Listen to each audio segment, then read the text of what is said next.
You will have seen that Facebook is setting aside $5 billion to pay an anticipated fine for violations of privacy to be levied by the Federal Trade Commission of the United States. $5 billion.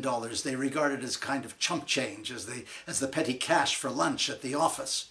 In Europe, Google has been fined $3 billion for a lack of transparency or accountability by the European Commission.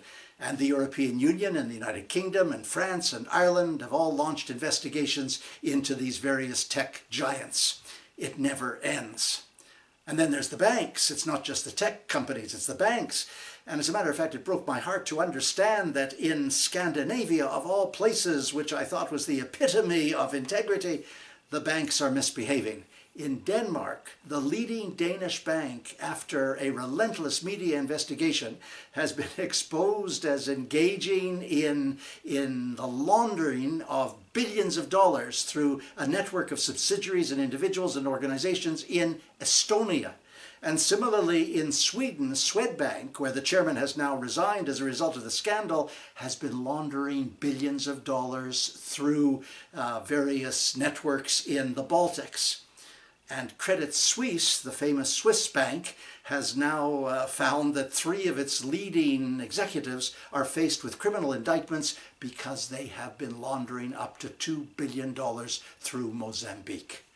These are the same networks of banks that caused the planetary meltdown in 2008. But it's not just the tech companies and the banks. Look at the automotive industry. Daimler and BMW and Volkswagen have been found by the European Commission to be in collusion to prevent the use of clean air technology to reduce diesel emissions, or at least to reduce some of the clean air technology for that purpose. And obviously the diesel emissions cause a great deal of pollution, which can cause the loss of life. But it's the same thing all over.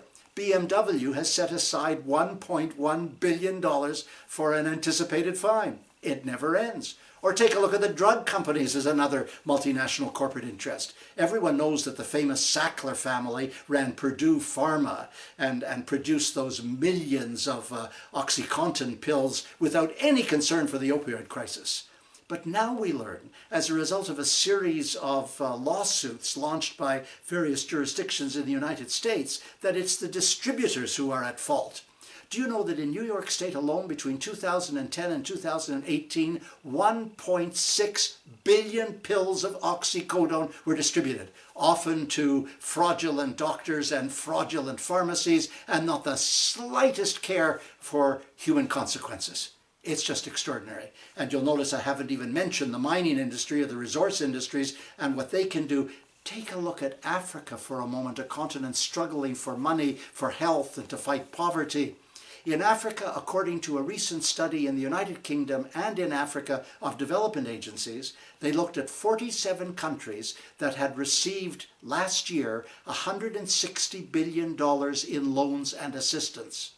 But more than 200 billion, that is more than 40 billion over what they had received, went out for repatriating corporate profits and sending corporate money to various shady shelters and for using money to deal with the mitigation of climate change, which those African countries did not cause. I'm telling you, it just never ends. And for people who talk to me about corporate social responsibility, I say, keep that incomparable blather to yourself.